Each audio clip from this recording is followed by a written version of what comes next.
Hello YouTube and welcome back. I know it's a day late, but Merry Christmas. 'Tis the festive season, everyone. I hope you all had a wonderful day yesterday and that it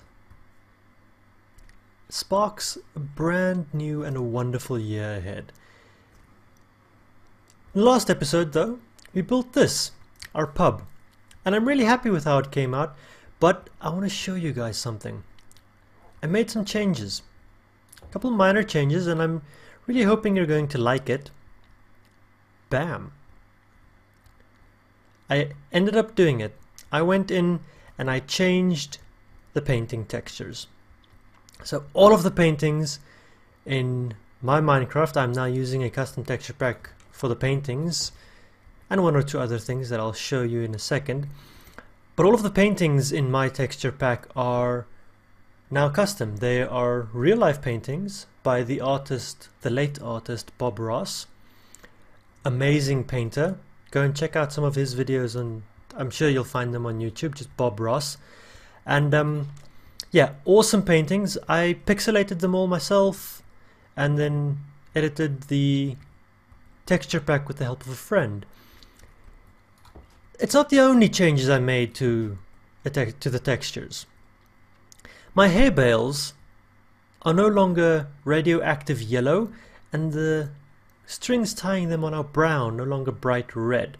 I think that looks a bit more realistic, because you wouldn't use bright red lint to tie your hay bales. You'd use a brown fibrous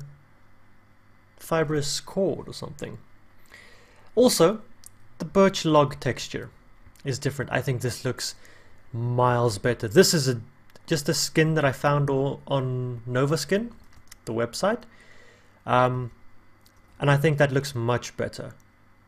It doesn't look quite so fake anymore. Anyway, today I've got big plans. I want to try something a little different for the festive season, right? Today I'm going to try my first ever time-lapse, and we're going to do it here, right behind me. I'm going to try and build 3, maybe 4 houses. I haven't planned anything out. I've got 3 shulker boxes full of resources in my inventory, but we're going to see how this turns out. I'm going to try a time-lapse, and I'm going to try and build 3 or 4 little different houses, because I really want to get the atmosphere in this main road going. I want houses on both sides, and I want it to feel like something, so that in the upcoming episodes I can start working on some landscaping and we can get a feel of what this village is going to be when we near the end of it. So yeah, I'm going to jump right into that, and then I will see you guys after the time lapse. Hope you enjoy.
Well, I hope you all enjoyed that, because I quite did. It was fun building a couple of big things right after one another. And it's a bit different. It's something you haven't seen yet. But that looks pretty good. So now we've got another roof to our skyline that we can see as we approach the village. And I think it works. It looks lovely. Approaching in this way, suddenly there's not a big gap here. It's not all empty.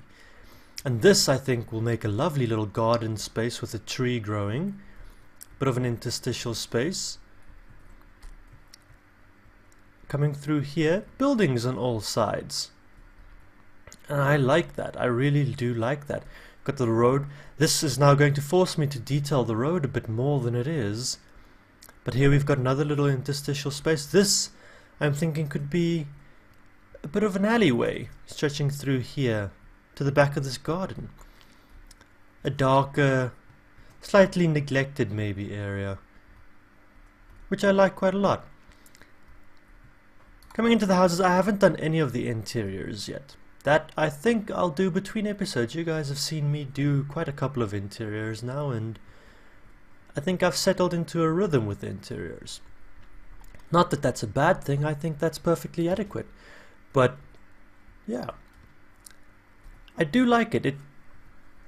It reads as a bit of a village. It reads a bit better than what it was.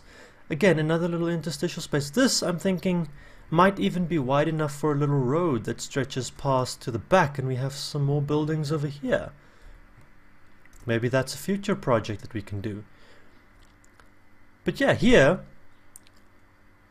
I purposefully left this corner open because if you remember when we did the fishing hut, I spoke about some market stalls in this particular area, and I'm thinking that one can go over here as well. We could have a lovely little market stall sitting here in this corner, and it might even belong to whoever owns this house. I'll probably from this point onward come up with lore for each and every one of the houses, because I got a suggestion in a comment to the last episode, to the bar, that maybe the inn owner and the bar owner are married. So this is the husband and that's the wife, and then they kind of work in tandem. I think that can make sense. It's a bit of a hint back to how bars and inns are usually one and the same building, referred to as taverns. I think I might still be very wrong on that word. But I think that's a nice little bit of lore, and we can keep going with the lore. We've got the fisherman here who doesn't really do much other than fish. He can maybe sell a couple of fish, so we'll give him a stall. He just wants to live peacefully and fish all day. And we can try and come up with lore like that for everyone, and we can give each one of the houses that we build a reason for being there. So the people that live there would have employment in the village somewhere or something like that. Anyway, I hope you all really enjoyed today's episode. It was something very different. I had a ball making it, and I had a ball editing the time-lapse. It was something very new and very different for me, but it was so much fun. So, if you guys enjoyed it, you know what to do. Leave a like, subscribe to the channel for some more videos, and leave me a comment. Tell me what you thought. If you really liked it, if you didn't like it, let me know. Tell me, and I'll do something different next time. But, until then, have a lovely Christmas, everyone.